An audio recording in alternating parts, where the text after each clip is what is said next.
കേമനിവൻ. തോടിലും പാടത്തും കിണറിന്റെ വക്കത്തും വെള്ളം കുടിക്കുന്നവൻ. അഴുക്കുകൾ എത്ര കൊത്തിപ്പറന്നാലും വൃത്തിയിൽ കേമനിവൻ. തോടിലും പാടത്തും കിണറിന്റെ വക്കത്തും വെള്ളം കുടിക്കുന്നവൻ. കൊക്കും ചിറകും മുക്കിക്കുളിച്ചും കൊക്കും ചിറകും മുക്കിക്കുളിച്ചും തൂവൽ നന്നായി തിളങ്ങുന്ന കാക്ക. കൂട്ടമായെന്നും ഒത്തൊരുമിക്കും, ഭക്ഷണം കണ്ടാൽ മാടി വിളിക്കും. കൂട്ടമായെന്നും പറന്നു നടക്കും, സന്ധ്യയിൽ ഒന്നിച്ചു ചേക്കേറിടും. കൂട്ടമായെന്നും പറന്നു നടക്കും, സന്ധ്യയിൽ ഒന്നിച്ചു ചേക്കേറിടും. കാക്ക കാക്ക കറു കറുത്തൊരു കാക്ക, കൊമ്പിലിരിക്കുന്ന കാക്ക മരക്കൊമ്പിലിരിക്കുന്ന കാക്ക. കൊമ്പിലിരിക്കുന്ന കാക്ക മരക്കൊമ്പിലിരിക്കുന്ന കാക്ക. അങ്ങോട്ടും ഇങ്ങോട്ടും താളത്തിൽ തലയാട്ടി താഴോട്ട് നോക്കുന്ന കാക്ക. അങ്ങോട്ടും ഇങ്ങോട്ടും താളത്തിൽ തലയാട്ടി താഴോട്ട് നോക്കുന്ന കാക്ക. കുത്തിപ്പറക്കാൻ വയറു നിറയ്ക്കാൻ നോക്കിയിരിപ്പാണ് കാക്ക. കുത്തിപ്പറക്കാൻ വയറു നിറയ്ക്കാൻ നോക്കിയിരിപ്പാണ് കാക്ക. കാക്ക കാക്ക കറു കറുത്തൊരു കാക്ക, കൊമ്പിലിരിക്കുന്ന കാക്ക മരക്കൊമ്പിലിരിക്കുന്ന കാക്ക. കൊമ്പിലിരിക്കുന്ന കാക്ക മരക്കൊമ്പിലിരിക്കുന്ന കാക്ക.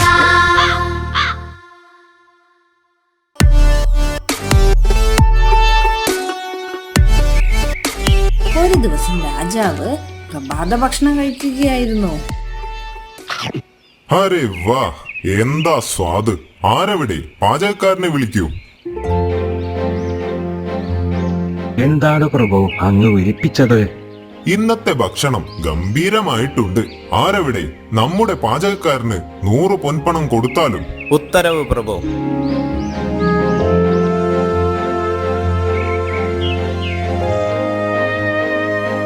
ആരവിടെ? മന്ത്രി ഇതുവരെ കൊട്ടാരത്തിൽ എത്തിയില്ലേ? ഇല്ല പ്രഭു, ഇന്ന് വരുമെന്നാണ് പറഞ്ഞത്. ഇന്ന് മന്ത്രി വരുമ്പോൾ മന്ത്രിയെ നമുക്കൊന്ന് ചെറുതായി പറ്റിക്കാം. ആരവിടെ? ഖജാഞ്ചിയോടും പാചകക്കാരനോടും നമ്മെ വന്ന് കാണാൻ പറയൂ. ഉത്തരവ് മഹാരാജൻ. അങ്ങനെ രാജാവിനെ കാണാൻ ഗജാഞ്ചിയും പാചകക്കാരനും കൂടി വന്നു. ഇന്ന് മന്ത്രി വരുമ്പോൾ മന്ത്രിയെ നമുക്കൊന്ന് ചെറുതായി പറ്റിക്കാം. നിങ്ങൾ രണ്ടുപേരും എന്റെ കൂടെ നിൽക്കണം. അതിനെന്താ പ്രഭു, ഞങ്ങൾ ഉണ്ടാവും എന്തിനും. അങ്ങ് പറഞ്ഞാലും. ആരവിടെ? 2 കോഴിമുട്ടകൾ കൊണ്ടുവരൂ. അത് ഇവർക്ക് 2 പേർക്കും കൊടുക്കൂ. ഇനി മന്ത്രി വന്നു കഴിയുമ്പോൾ ഞാൻ നിങ്ങളെ വിളിക്കാം. അപ്പോൾ നിങ്ങൾ ഈ കോഴിമുട്ട കൊണ്ടുവരണം. പക്ഷേ മന്ത്രി കാണാതെ വേണം കൊണ്ടുവരാൻ. ബാക്കി കാര്യങ്ങൾ ഞാൻ വഴിയേ അറിയിക്കാം. ശരി ശരി പ്രഭു. പ്രഭു. അങ്ങനെ കുറച്ചു സമയത്തിന് ശേഷം മന്ത്രി വന്നു.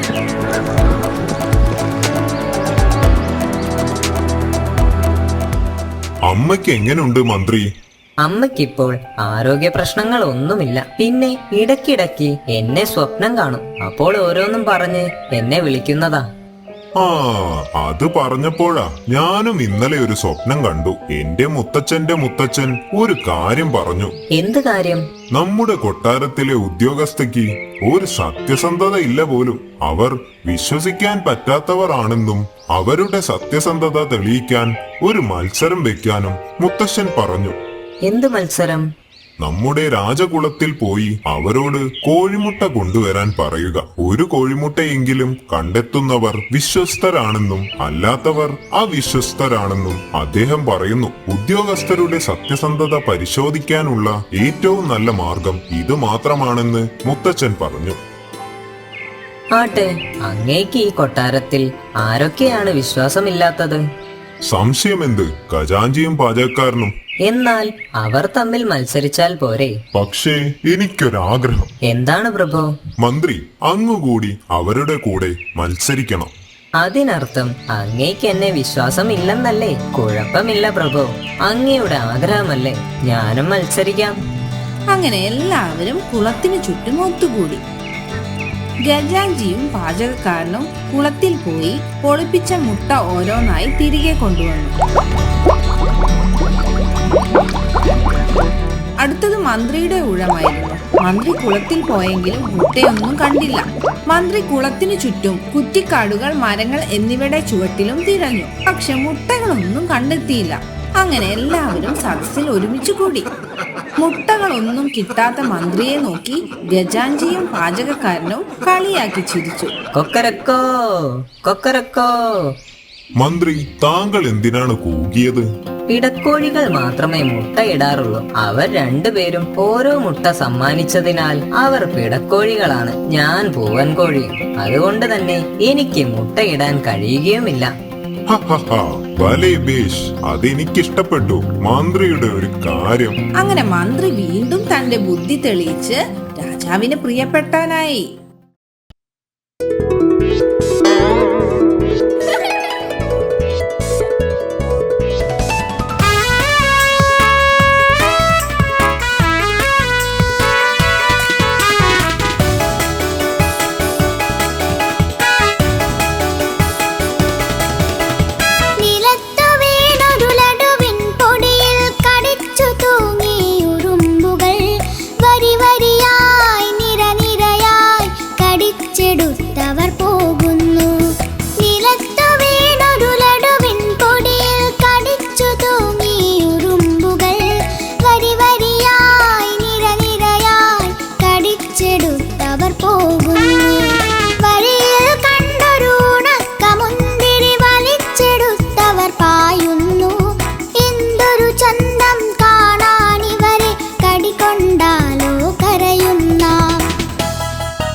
രാജാവിന്റെ മുത്തശ്ശി സുഖമില്ലാതെ കിടപ്പിലാണ്. അദ്ദേഹത്തിന് തന്റെ മുത്തശ്ശിയെ വളരെ ഇഷ്ടമായിരുന്നു. കടുത്ത ദൈവവിശ്വാസിയായിരുന്നു ആ മുത്തശ്ശി. മാത്രമല്ല, അവർ കൊട്ടാരത്തിലുള്ള ഉദ്യോഗസ്ഥരെ വളരെയധികം ബഹുമാനിച്ചിരുന്നു. അവർക്ക് ധാരാളം ദാനങ്ങൾ നൽകുകയും ചെയ്തിരുന്നു. ഒരു ദിവസം, പ്രഭോ, മുത്തശ്ശി അങ്ങേ ഒന്ന് കാണണമെന്ന് പറഞ്ഞു. ദാ വരുന്നു. മകനെ, എന്റെ കാലം കഴിയാറായി. എനിക്കൊരാഗ്രഹമുണ്ട്. എന്താണ് മുത്തശ്ശി? എന്താണെങ്കിലും പറഞ്ഞോളൂ. എനിക്ക് അവസാനമായി കൊട്ടാരത്തിലുള്ളവർക്ക് എല്ലാവർക്കും നല്ല മുന്തിയ ഇനം മധുര നാരങ്ങ കൊടുക്കാൻ ഒരാഗ്രഹം. തന്റെ മുത്തശ്ശിയുടെ ആഗ്രഹം അറിഞ്ഞ രാജാവ് അത് സാധിച്ചു കൊടുക്കാൻ തന്നെ തീരുമാനിച്ചു. ഉടൻ തന്നെ അദ്ദേഹം ഭടന്മാരെ വിളിച്ച് ആജ്ഞാപിച്ചു. ആരവിടെ? എത്രയും വേഗം രാജ്യത്തിൽ നിന്ന് കിട്ടാവുന്നതിൽ ഏറ്റവും നല്ല മധുര നാരങ്ങകൾ ശേഖരിച്ചു കൊണ്ടുവരിക. എന്നാൽ ഭടന്മാർ മധുര നാരങ്ങകളുമായി എത്തുന്നതിന് മുൻപ് തന്നെ ആ മുത്തശ്ശി മരണപ്പെട്ടു. പെട്ടെന്നുള്ള മുത്തശ്ശിയുടെ മരണം രാജാവിനെ വളരെയധികം ദുഃഖിതനാക്കി. ദിവസങ്ങൾ കടന്നുപോയിട്ടും രാജാവ് തന്റെ മുത്തശ്ശിയുടെ വേർപാടിൽ നിന്നും മുക്തനായില്ല. അങ്ങനെ ഇരിക്കെ ഒരു ദിവസം രാജാവിന് തന്റെ മുത്തശ്ശിയുടെ അവസാനത്തെ ആഗ്രഹത്തെക്കുറിച്ച് ഓർമ്മ വന്നു. എനിക്ക് അവസാനമായി കൊട്ടാരത്തിലുള്ളവർക്ക് എല്ലാവർക്കും നല്ല മുന്തിയ ഇനം മധുര നാരങ്ങ കൊടുക്കാൻ ഒരാഗ്രഹം. ഏതു വിധേനയും മുത്തശ്ശിയുടെ അവസാന ആഗ്രഹം സാധിച്ചു കൊടുക്കണം. എന്നാലേ മുത്തശ്ശിക്ക് ആത്മശാന്തി കിട്ടുകയുള്ളൂ. ആരവിടെ? ഗജാഞ്ചിയോട് വരാൻ പറയൂ.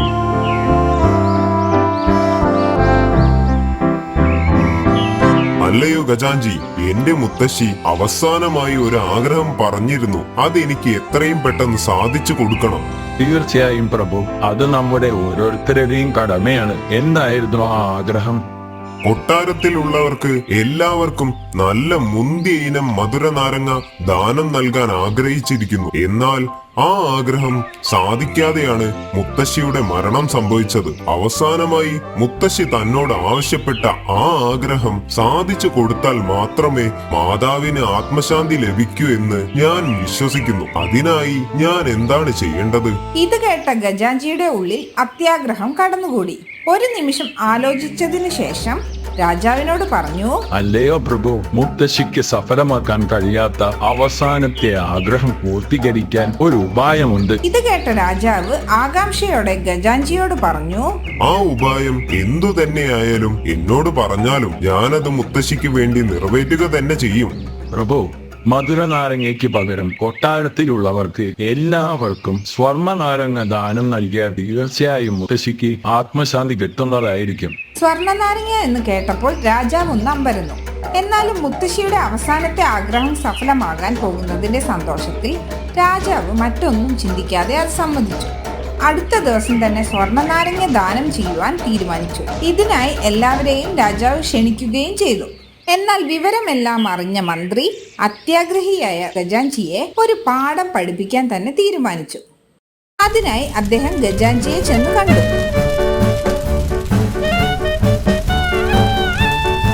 അല്ലയോ ഗജാഞ്ചി, അടുത്ത ദിവസം എന്റെ മാതാവിന്റെ ചരമവാർഷികമാണ്.